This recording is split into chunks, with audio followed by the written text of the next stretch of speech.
Hello, ഇന്ന് നമ്മൾ പുതിയൊരു വീഡിയോ ആയിട്ടാണ് വന്നിട്ടുള്ളത്. എന്താണ് വിഷയം എന്ന് വെച്ച് കഴിഞ്ഞാൽ, ഒരു ഐഫോൺ 12 Pro കസ്റ്റമറുടെ കയ്യിൽ നിന്ന് വളരെ പെട്ടെന്ന് ഓഫായി പോയി എന്നുള്ളതാണ് ഇതിൻ്റെ കസ്റ്റമർ സംബന്ധിച്ചിടത്തോളം വിഷയം. എന്താണ്, സെറ്റ് ഓൺ ആവുന്നില്ല എന്നുള്ളതാണ്. എന്നാൽ ആസ് എ ടെക്നീഷ്യൻ എന്ന നിലയിൽ ഓൺ ആവാൻ പല കാരണങ്ങളുണ്ടാവും. ഓൺ ആവാതിരിക്കാൻ വേണ്ടിയിട്ട് ബാറ്ററിൻ്റെ കംപ്ലയിൻ്റ് ആവാം, ചാർജ് കയറാത്ത കംപ്ലയിൻ്റ് ആവാം, ഷോർട്ട് സർക്യൂട്ട് ആവാം, അല്ലെങ്കിൽ സെക്കൻഡിൽ ഷോർട്ട് ആവാം, എന്തും ആവാം. വാട്ടെവർ എന്താണ് എന്നുണ്ടെങ്കിലും ഇത് നമുക്ക് എങ്ങനെ പ്രോപ്പറായിട്ട് റിപ്പയർ ചെയ്ത് ഓണാക്കി എടുക്കാം എന്നുള്ളതാണ് നമ്മൾ എന്ത് ചെയ്യുന്നത്, ചെക്ക് ചെയ്ത് നോക്കുന്നത്. അപ്പോൾ ഓൾറെഡി നമ്മൾ ഇതിൻ്റെ ഇനീഷ്യൽ സെറ്റപ്പ് കഴിഞ്ഞിട്ടുണ്ട്, ഇതിൻ്റെ കംപ്ലയിൻറ്റ് എന്താണെന്നുള്ളതും കണ്ടെത്തിയിട്ടുണ്ട്. എന്നാലും നിങ്ങളോട് പറയുന്നത് ഇത് എങ്ങനെ നമ്മൾ ഇതിൻ്റെ ആ ഒരു കംപ്ലയിൻറ്റ് കണ്ടെത്തി എന്നതിനെ കുറിച്ചാണ് ഞങ്ങൾ നിങ്ങൾക്ക് എന്ത് ചെയ്യുന്നത്, ആ ഒരു സ്റ്റെപ്പ് ബൈ സ്റ്റെപ്പായിട്ടുള്ള ഒരു ഇൻഫർമേഷൻ പാസ് ചെയ്യുന്നത്. അപ്പോൾ ഏതൊരു ഡിവൈസ് നമുക്ക് കിട്ടിക്കഴിഞ്ഞാലും അതിന് ഇനീഷ്യലി അത് എത്ര ആംബിയർ കൺസ്യൂം ചെയ്യുന്നുണ്ട് എന്നുള്ളത് നമ്മൾ എന്ത് ചെയ്യണം, മനസ്സിലാക്കണം. കഴിഞ്ഞ പ്രാവശ്യം ഐഫോൺ X ഇതേപോലെ ചാർജ് ചെയ്യാത്തൊരു കംപ്ലയിൻറ്റ് വീഡിയോ നമ്മൾ ചെയ്തിട്ടുണ്ടായിരുന്നു. അതിൻ്റെ വിഷയം ടച്ചിൻ്റെ ഒരു ഐസിൻ്റെ പ്രശ്നമായിരുന്നു.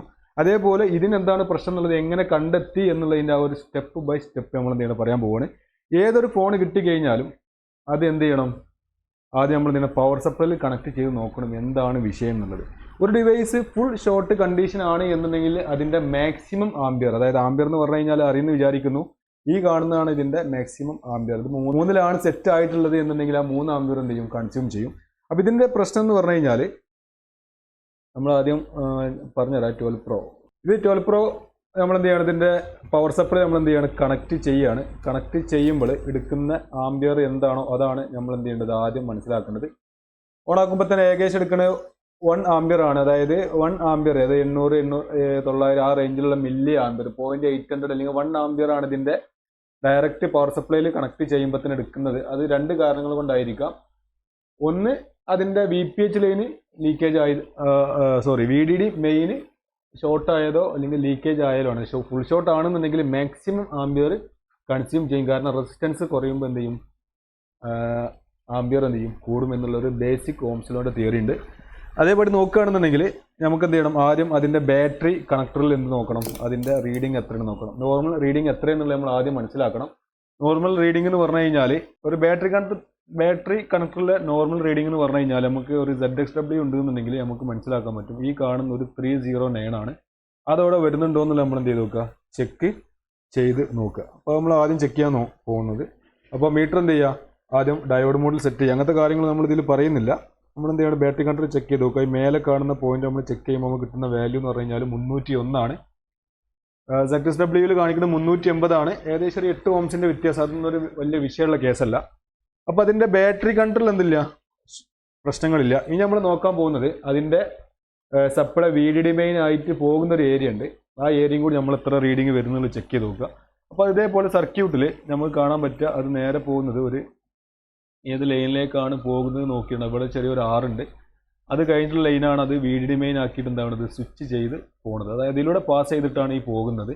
അപ്പോൾ ഈ ഏരിയയിൽ ഏകദേശം എത്ര റീഡിങ് ഉണ്ട് എന്നുള്ള അറിയണമെന്നുണ്ടെങ്കിൽ ഈ ഒരു ഏരിയ നമുക്ക് നോക്കിയാൽ മതി. 310 ആണ്. അപ്പോൾ അവിടെയും എത്ര വരുന്നുണ്ടെന്നുള്ളത് ജസ്റ്റ് ചെക്ക് ചെയ്യണം. കാരണം അത് ഒരു റെസിസ്റ്റർ അതിൽ സീരീസ് ആയിട്ട് കൊടുത്തുകൊണ്ട് വാല്യൂയിൽ വലിയ വ്യത്യാസമൊന്നും ഉണ്ടാവില്ല.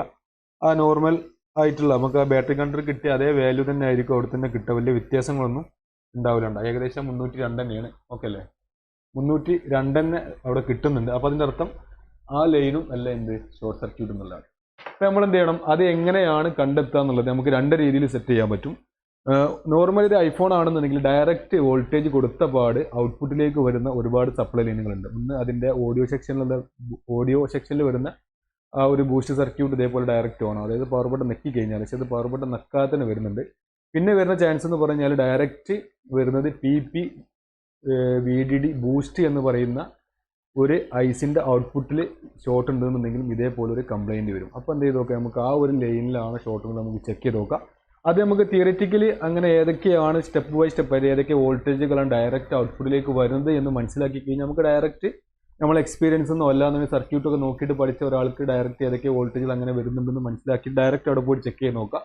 ഇനി അതല്ല ഇതേപോലെ റീഡിംഗ് ആണ് എടുക്കണേ എന്നുണ്ടെങ്കിൽ നമുക്ക് എന്ത് ചെയ്ത് നോക്കാം, തെർമൽ ക്യാമറ നിങ്ങളെ കയ്യിലുണ്ട് എന്നുണ്ടെങ്കിൽ അവിടെയുള്ള ഒരു ഹീറ്റ് എങ്ങനെയെന്നുള്ള സെൻസ് ചെയ്തിട്ട് അവിടെ പ്രത്യേക രീതിയിൽ ഇത്ര ഹീറ്റ് ഉണ്ട് എന്ന് നമുക്ക് മനസ്സിലാക്കി തരുന്നതാണ് തെർമൽ ക്യാമറ. അതിൽ ഉപയോഗിക്കുന്ന ക്യാമറ IR ക്യാമറ, IR എന്ന് പറയുന്നത് ഇൻഫ്രാറെഡ് ക്യാമറയാണ് യൂസ് ചെയ്തിട്ടുള്ളത്. അപ്പോൾ അത് വെച്ചിട്ട് നമുക്ക് എന്ത് ചെയ്യാൻ പറ്റും, അത് മനസ്സിലാക്കി എടുക്കാൻ പറ്റും. അപ്പോൾ നമ്മുടെ കയ്യിൽ എന്തുണ്ട്, ഒരു തെർമൽ ക്യാമറ ഉണ്ട്, കോലിൻ്റെ ഒരു തെർമൽ ക്യാമറ ഉണ്ട്. ഇത് വെച്ചിട്ട് നമുക്ക് എന്ത് ചെയ്ത് നോക്കുക, ഏത് ഏരിയ ആണ് ഹീറ്റ് ആവണമെന്ന് കണ്ടെത്താം. അതൊരു ഈസി മെത്തേഡാണ്. ഇനി അതല്ല സർക്യൂട്ട് പഠിച്ചിട്ട് ഇതേപോലെ 40,000 രൂപ മുടക്കിയിട്ട് വാങ്ങാൻ ഒരു സാഹചര്യമില്ലാത്ത ആളുകളാണെന്നുണ്ടെങ്കിൽ സ്കീമാറ്റിക്സ് ഒക്കെ വെച്ചിട്ട് അല്ലെങ്കിൽ മൾട്ടിമീറ്റർ ഉപയോഗിച്ചിട്ട് എല്ലാ ഏരിയകളും ചെക്ക് ചെയ്തിട്ട് നമുക്ക് എന്ത് ചെയ്യാൻ പറ്റും, ഏത് ഏരിയയിലാണ് നമുക്ക് മൾട്ടിമീറ്ററിൽ കിട്ടുന്ന റീഡിങ് 000, അതായത് ഷോർട്ട് സർക്യൂട്ട് ആണ് എന്നുണ്ടെങ്കിൽ 00 ആണ് വരിക, ലീക്കേജ് ആണെന്നുണ്ടെങ്കിൽ ഒരു റെഫറൻസ് വാല്യൂ എത്രയാണോ അതിനേക്കാട്ടിൽ കുറഞ്ഞ വാല്യൂ ആണെന്നുണ്ടെങ്കിൽ അത് നമുക്ക് ലീക്കേജ് ആക്കിയിട്ട് എന്ത് ചെയ്യാം, കൺസിഡർ ചെയ്യാം എന്നുള്ളതാണ്. അപ്പോൾ നമുക്ക് എന്ത് ചെയ്ത് നോക്കാം, തെർമൽ ക്യാമറ ഓൺ ആക്കിയിട്ട് നമുക്ക് ഈ ഒരു സംഗതി എവിടെയാണ് ഹീറ്റ് വരുന്നത് എന്നുള്ളത് നമുക്ക് എന്ത് ചെയ്ത് ചെക്ക് ചെയ്ത് നോക്കണം. അപ്പോൾ അതിന് വേണ്ടി നമ്മൾ എന്ത് ചെയ്യാണ്, ഇതിലേക്ക് ഈ പറഞ്ഞ മാതിരി വോൾട്ടേജ്, അതായത് ഇതിൻ്റെ സോഴ്സ് വോൾട്ടേജ് നമ്മൾ എന്ത് ചെയ്യാൻ പോകണം, കൊടുക്കാൻ പോവുകയാണ്. സോഴ്സ് വോൾട്ടേജ് കൊടുത്തിട്ട് ഓൺ ആക്കിയിട്ട് ഏത് ഏരിയയാണ് ഹീറ്റ് ആവുന്നത് മനസ്സിലാക്കുക, അവിടെ നമ്മൾ മൾട്ടിമീറ്റർ കൊണ്ട് ചെക്ക് ചെയ്യുക എന്നുള്ളതാണ് നമുക്ക് ചെയ്യാനുള്ളത്. വളരെ സിമ്പിൾ ഈസി മെത്തേഡാണ്. പക്ഷെ എന്ത് വേണം, കുറച്ച് നോളജ് നമ്മളെ കയ്യിൽ വേണം, അല്ലാന്നുണ്ടെങ്കിൽ പണി പാടും. തെർമൽ ക്യാമറ വെച്ചിട്ടുണ്ട്. തെർമൽ ക്യാമറ സ്ക്രീൻ നിങ്ങൾക്ക് കാണാൻ പറ്റും. ആ സ്ക്രീനിൽ ഇപ്പോൾ ഏകദേശം ചൂടും കാര്യങ്ങളൊന്നും ഇല്ല. നമ്മൾ എന്ത് ചെയ്യാണ്, നേരെ ഒന്നും ചെയ്യാനില്ല, വളരെ സിമ്പിളായിട്ട് എന്ത് ചെയ്യുക, ഇത് കണക്ട് ചെയ്യുക. എന്നിട്ട് നമുക്ക് എന്ത് ചെയ്യുക, ഏത് ഏരിയയിലാണ് കൂടുതൽ ഹീറ്റ് ആവണമെന്നുള്ളത് ജസ്റ്റ് നോക്കിയാൽ മതി. ഒന്നുമില്ല, ഇതൊന്ന് ഓണാക്കുക. അത് ഓണാവുണ്ട്. അത് ഓണാക്കി കഴിഞ്ഞാൽ ആംബിയറോട് എടുക്കുന്നുണ്ട്. അപ്പോൾ ഇത് നമുക്ക് എന്ത് ചെയ്യാൻ പറ്റുന്നുണ്ട്, ഇവിടെ 96 ഡിഗ്രി എന്ന് പറയുന്ന ഒരു ഏരിയ മാത്രം നല്ല രീതിയിൽ എന്താവുന്നുണ്ട്, ചൂടാവുന്നുണ്ട്. അല്ല, ഈ ഏരിയ ആണെന്നുള്ള നമുക്ക് എന്ത് ചെയ്യും, മനസ്സിലായി. ഇത്രേ ഉള്ളൂ. ആ ഏരിയ മനസ്സിലായി കഴിഞ്ഞാൽ പിന്നെ അവിടെ ഒന്നും ചെയ്യാൻ നിൽക്കണ്ട. നമ്മളെന്ത് ചെയ്യുക, ഈ ഒരു സംഗതി റിമൂവ് ചെയ്യുക. റിമൂവ് ചെയ്തിട്ട് അത് ഏത് സെക്ഷൻ ആണെന്ന് നമ്മൾ എന്ത് ചെയ്യുക, ചെക്ക് ചെയ്യുക. ചെക്ക് ചെയ്യാൻ വേണ്ടി നമ്മൾ എന്ത് ചെയ്യുക, ZSW എടുക്കുക. ZSW എടുത്തിട്ട് ആ ഒരു ചിപ്പ് വരുന്നത് എന്ന് പറഞ്ഞു കഴിഞ്ഞാൽ ഇതാ ഈ ഒരു കാണുന്ന U4200 എന്ന് പറയുന്ന ലൈനാണ്. അപ്പോൾ എന്ത് ചെയ്യുക, ഇത് ഒരു ഇൻപുട്ട് വീഡിമെയിന് വരുന്നുണ്ട്. ഇത് നമ്മൾ ഓൾറെഡി ചെക്ക് ചെയ്ത് നോക്കിയതാണ്, അവിടെ ഒന്നുമില്ല, ഷോർട്ട് സർക്യൂട്ട് ഇല്ല. പിന്നെ ഇതിൻ്റെ ഔട്ട്പുട്ടിൽ വരുന്ന കപ്പാസിറ്ററാണ് PP VDD ബൂസ്റ്റ്. അതായത് 2 കപ്പാസിറ്റർ ഉണ്ട്, C4204 C4202 അപ്പോൾ ആ ഒരു ലൈൻ, അതായത് ആ കാണുന്ന ഐസിൻ്റെ ഔട്ട്പുട്ടുള്ള കപ്പാസിറ്റർ, അതിൻ്റെ ഏതെങ്കിലും കപ്പാസിറ്റർ ഒരു 00 കിട്ടുന്ന റീഡിംഗ് ഉണ്ടോ നോക്കിയാൽ നമുക്ക് മനസ്സിലാക്കുക അത് ആ ലൈന് ഷോർട്ടാണോ അല്ലേ എന്നുള്ളത്. ഇത് സിമ്പിൾ, ഇത് ഓൾറെഡി നമ്മൾ ഫൈൻഡ് ചെയ്തതാണ്. പക്ഷേ നമുക്ക് എങ്ങനെ ഇത് പെട്ടെന്ന് കണ്ടെത്താമെന്നുള്ളതിൻ്റെ ഒരു ഉദാഹരണമായിട്ട് ജസ്റ്റ് ഇങ്ങനെ പറയണമെന്നുള്ളൂ. നമ്മൾ എന്ത് ചെയ്ത് നോക്കുകയാണ്, ഒരു കപ്പാസിറ്റർ വരുന്നത് ആ ഒരു 4204 എന്ന കപ്പാസിറ്ററിൻ്റെ മേലെയാണ് നമ്മൾ എന്ത് ചെയ്യാൻ നോക്കുന്നത്, ഇത് വെക്കുന്നത്. ഇത് വെച്ച് കഴിഞ്ഞാൽ നമുക്ക് കിട്ടുന്ന റീഡിങ് കാണിച്ചു കൊടുക്കണം, 000 ആണ് കിട്ടുന്നത്. അതിൻ്റെ 2 പോയിന്റിൽ വെച്ച് കഴിഞ്ഞാലും 00 ആണ്. കാരണം എന്താണ്, അതിൻ്റെ ഒരു സൈഡ് ഗ്രൗണ്ടും ഒരു സൈഡ് VD ബൂസ്റ്റ് വരുന്ന ആ ഒരു 4 വോൾട്ട്. VD ബൂസ്റ്റിൻ്റെ സർക്യൂട്ട് എന്താണെന്നുള്ളതൊക്കെ നമ്മൾ ക്ലാസ്സിൽ എക്സ്പ്ലെയിൻ ചെയ്യുന്നുണ്ട്. അപ്പോൾ ഇതുമായി ബന്ധപ്പെട്ട ഇങ്ങനെയുള്ള കാര്യങ്ങളൊക്കെ പ്രാക്ടിക്കലാണെങ്കിൽ തിയററ്റിക്കലാണെന്നുണ്ടെങ്കിൽ നിങ്ങൾക്ക് ഇതേപോലെ എക്സ്പ്ലെയിൻ ചെയ്ത് പഠിക്കാൻ താല്പര്യമുണ്ട് എന്നുണ്ടെങ്കിൽ നമ്മുടെ ഓൺലൈൻ ക്ലാസ്സിൽ നിങ്ങൾക്ക് എന്ത് ചെയ്യുക, ജോയിൻ ചെയ്യുക. അതിൽ ഫുള്ള് സ്കീമാറ്റിക്സ് ആയിട്ടുള്ളതും അതേപോലെ തന്നെ നമ്മുടെ ഒരു 10 വർഷത്തെ എക്സ്പീരിയൻസ് ഒക്കെ വെച്ചിട്ട് കുറേ കാര്യങ്ങൾക്ക് ഡാറ്റ കിട്ടും. അങ്ങനെ നിങ്ങളുടെ സർവീസ് നിങ്ങൾക്ക് എന്ത് ചെയ്യാൻ പറ്റും, സ്പീഡ് ആക്കാൻ പറ്റും. അപ്പോൾ ആർക്കും താല്പര്യമുണ്ട് എന്നുണ്ടെങ്കിൽ നമ്മളെ കമ്പനിയുമായിട്ട് കോൺടാക്ട് ചെയ്താൽ മതി. നിങ്ങൾക്ക് നമ്മളെ ക്ലാസ്സിൽ ജോയിൻ ചെയ്യുക. വളരെ ഈസിയാണ്. 2 മാസത്തെ ക്ലാസ്സാണ് വരുന്നത്. നിങ്ങൾക്ക് ആൻഡ്രോയിഡും പഠിക്കാം, ഐഫോണും പഠിക്കാം. അപ്പോൾ ഇത് നമുക്ക് എങ്ങനെ ആ ഒരു കപ്പാസിറ്റർ ആണോ അല്ലേ എന്നുള്ളത്, അതിലിപ്പോൾ നമുക്ക് ഏകദേശം എത്ര കപ്പാസിറ്റർ വരുന്നുണ്ട്, 2 കപ്പാസിറ്റർ നമ്മളിവിടെ കണ്ടു. പിന്നെ ഒരു PIയിലേക്ക് പോകുന്നുണ്ട്, പിന്നെ അല്ലറ ചില്ലറ കുറേ ICയിലേക്ക് അത് പോകുന്നുണ്ട്.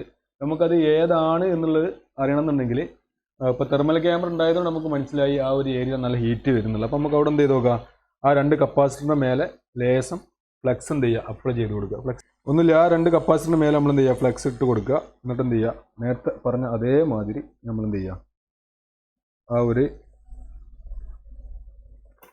ഇത് വോൾട്ടേജിൻ്റെ ഈ ലൈന് കണക്ട് ചെയ്യുക. കണക്ട് ചെയ്തിട്ട് ഓൺ ആക്കുമ്പോൾ ഏത് കപ്പാസിറ്റർ ആണോ ആദ്യം ഉരുകുന്നത് അല്ലെങ്കിൽ അത് ആ ഒരു ഫ്ലെക്സ് മെൽറ്റ് ആവുന്നത്, ആ കപ്പാസിറ്ററാണ് നമ്മൾ എന്ത് ചെയ്യേണ്ടത്, റിമൂവ് ചെയ്യേണ്ടത്. അപ്പോൾ ഇതിലങ്ങനെ പ്രത്യേകിച്ച് ആ ഐസി മൊത്തത്തിലാണ് അവിടെ ഹീറ്റ് ആവുന്നത്. അതെന്താണെന്ന് കാരണം എന്ന് വെച്ചിട്ടുണ്ടെങ്കിൽ ഐസിന് ഉള്ളിൽ കൂടെ കയറി ഇറങ്ങി പോകുന്നത് കൊണ്ടാണ്. അപ്പോൾ നമുക്ക് അങ്ങനെ ഒരു ഡിസിഷൻ നമുക്ക് എടുക്കാൻ കഴിയില്ല. പിന്നെ നമുക്ക് ചെയ്യാൻ പറ്റിയ മാർഗം എന്ന് പറഞ്ഞു കഴിഞ്ഞാൽ, അതിൽ പറഞ്ഞ കുറേ PAകളുണ്ട്, വേറെയും കുറേ കപ്പാസിറ്ററുകളുണ്ട്. അപ്പോൾ നമുക്ക് ചെയ്യാൻ പറ്റിയ മാർഗം എന്ന് പറഞ്ഞു കഴിഞ്ഞാൽ, അതിൻ്റെ ഔട്ട്പുട്ട് ഇതേപോലെ 4 വോൾട്ട് ആണ് ഔട്ട്പുട്ട് വരുന്നത്. അതിപ്പോൾ എന്ത് ചെയ്യുക, 4 വോൾട്ട് 3 ആമ്പിയർ സെറ്റ് ചെയ്യുക.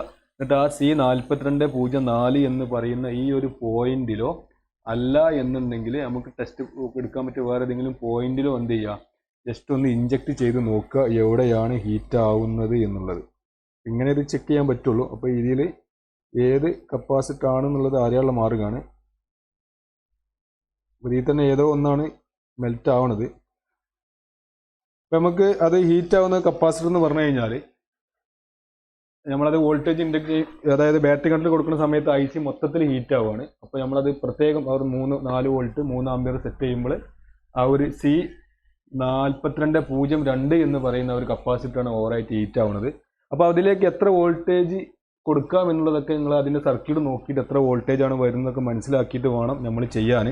അല്ല എന്നുണ്ടെങ്കിൽ ഒരു വിഷയം എന്ന് പറഞ്ഞു കഴിഞ്ഞാൽ ഒരു 1.8 വോൾട്ടിലേക്ക് 4 വോൾട്ട് കൊടുത്തു കഴിഞ്ഞാൽ ഇൻ കേസ് സർക്യൂട്ടിൻ്റെ ആ ഒരു ഷോർട്ട് റിമൂവ് ആയി കഴിഞ്ഞ് കഴിഞ്ഞാൽ ആ ബോർഡ് മൊത്തം ഡാമേജ് ആവാനുള്ള ചാൻസ് ഉണ്ട്. അപ്പോൾ നമ്മളൊന്നുമില്ല, സിമ്പിളായിട്ട് ആ ഒരു കപ്പാസിറ്റർ ഏതാണെന്ന് കണ്ടെത്തി ആ കപ്പാസിറ്റർ എന്ത് ചെയ്യുക, നമ്മൾ റിമൂവ് ചെയ്യുക എന്നുള്ളതാണ് നമുക്ക് ചെയ്യാനുള്ള ഒരു മാർഗം. അത് നമ്മൾ എന്ത് ചെയ്യാണ്, ഒരു സോൾഡറിംഗ് ആണ് വെച്ച് നല്ല ബ്ലോവർ കൊണ്ട് നിങ്ങൾക്ക് ഹീറ്റ് അടിച്ചിട്ട് ഊരാൻ പറ്റുമെന്നുണ്ടെങ്കിൽ അങ്ങനെ ഊരാം. എങ്ങനെയായാലും നമുക്കത് റിമൂവ് ആയി കിട്ടിയാൽ മതി. നിങ്ങൾക്ക് ഏതാണോ കംഫർട്ട് ആ ഒരു രീതിയിൽ നിങ്ങൾക്ക് ചെയ്യാവുന്നതാണ്. ഒരു കപ്പാസിറ്റർ നമ്മൾ ചെയ്തിട്ടുണ്ട്, റിമൂവ് ചെയ്ത് ഒഴിവാക്കിയിട്ടുണ്ട്. അപ്പോൾ ഇത് എല്ലാത്തിനും ഡയറക്റ്റ് പോയി ഊരാൻ നിൽക്കണ്ട, അത് ഏതാണെന്നുള്ളതൊക്കെ മനസ്സിലാക്കിയിട്ട് മാത്രം നിങ്ങൾ എന്ത് ചെയ്യുക. നമ്മളിത് എന്താ അടുത്ത റീഡിങ് നോക്കുകയാണ്. മുമ്പ് വന്ന റീഡിംഗ് എന്ന് പറഞ്ഞു കഴിഞ്ഞാൽ 00 ആയിരുന്നു. ഇപ്പോൾ നമുക്ക് കിട്ടിയ റീഡിംഗ് എത്രയാണ്, 349 ആണ്. അപ്പോൾ അടുത്ത ആ റീഡിംഗ് എന്തായിട്ടുണ്ട്, നോർമലായിട്ട് നമ്മൾ പ്രശ്നം സോൾവ് ആയിട്ടുണ്ട്. ഇത് വളരെ സിമ്പിളാണ്, സർവീസ് അത്ര വലിയ കോംപ്ലിക്കേറ്റഡ് ഒന്നുമില്ല. പക്ഷേ കുറച്ച് സമയത്തിനുള്ളിൽ, അതായത് സെറ്റ് കിട്ടുക ഒരു 2-3 മിനിറ്റിൻ്റെ ഉള്ളിൽ ഇത് എങ്ങനെ എവിടെ എത്തിപ്പെടണം എന്നുള്ള തക്കതായിട്ടുള്ള ഒരു തിയറി ബേസ് ആയിട്ടുള്ള നോളജ് നിങ്ങളെ കയ്യിലുണ്ട് എന്നുണ്ടെങ്കിൽ ഇത് എല്ലാവർക്കും പഠിക്കാൻ പറ്റിയ ഒരു സംഭവമാണ്. അപ്പോൾ അങ്ങനെ താല്പര്യം ഉണ്ടെന്നുണ്ടെങ്കിൽ എന്ത് ചെയ്യുക, നമ്മളെ ക്ലാസ്സിൽ നിങ്ങൾക്ക് ജോയിൻ ചെയ്യുക. നമുക്ക് പഠിപ്പിച്ചു തരാവുന്ന ബുദ്ധിമുട്ടൊന്നുമില്ല. അപ്പോൾ നമ്മളിത് എന്താ ചെക്ക് ചെയ്ത് നോക്കുകയാണ്. ചെക്ക് ചെയ്ത് നോക്കുമ്പോൾ ഇപ്പോൾ റീഡിങ് എത്ര വരുന്നുണ്ട് എന്നുള്ളത് നമ്മൾ നോക്കുക. ഉണ്ടാ റീഡിങ് കാണിച്ചു കൊടുക്കാം. ഉണ്ടാ 00 ആയി. ആദ്യം ഉണ്ടായിരുന്നത്തേന്ന് 1 ആമ്പിയർ ആയിരുന്നു, ഇപ്പോൾ എത്ര ആയി, 000 ആയി. വളരെ സിമ്പിൾ. ഇനി ഒന്നുമില്ല, ആ കപ്പാസിറ്റർ ഒന്ന് റീപ്ലേസ് ചെയ്യുക. ആ കപ്പാസിറ്റർക്ക് എന്താ റീപ്ലേസ് ചെയ്യണം, കാരണം വോൾട്ടേജിൻ്റെ വ്യതിയാനം ഉണ്ടാവാനുള്ള സാധ്യതകൾ ഉണ്ടാവും കപ്പാസിറ്റർ ഒഴിവാക്കി കഴിഞ്ഞാൽ. അപ്പോൾ അതവിടെയുള്ള വോൾട്ടേജിൻ്റെ സ്റ്റെബിലിറ്റിയെ ബാധിക്കും. അതുകൊണ്ട് ഈ കപ്പാസിറ്റർ വേറെ ആ സെയിം വാല്യൂ എത്രയാണെന്നൊക്കെ സ്കീമാറ്റിക്സ് നോക്കി മനസ്സിലാക്കി റീപ്ലേസ് ചെയ്ത് കഴിഞ്ഞാൽ പ്രശ്നം സോൾവ് ആയി. ഇതിന് എന്ത് ചെയ്യുക, ജസ്റ്റ് പാക്ക് ചെയ്യുക. പാക്ക് ചെയ്തതിൻ്റെ ശേഷം സെറ്റ് ഓൺ ആക്കി നോക്കി കഴിഞ്ഞാൽ പ്രശ്നം സോൾവ് ആയിരുന്നു. അപ്പോൾ ഇത് പാക്ക് ചെയ്യുന്ന വീഡിയോസ്, അതായത് പ്രീറ്ററൊക്കെ വെച്ച് ചെയ്യുന്ന വീഡിയോസ് നമ്മൾ ഷൂട്ട് ചെയ്യുന്നില്ല. ഏതായാലും ഇത് ഓണാക്കിയ വീഡിയോ എന്തായാലും ഇതിൻ്റെ ലാസ്റ്റ് നിങ്ങൾക്ക് എന്ത് ചെയ്യാൻ പറ്റും, കാണാൻ പറ്റും. അപ്പോൾ ഇത്രയുള്ള നമ്മുടെ വീഡിയോ. അപ്പോൾ അടുത്ത വീഡിയോ ആയിട്ട് നമുക്ക് വീണ്ടും വരാം. Okay, thank you.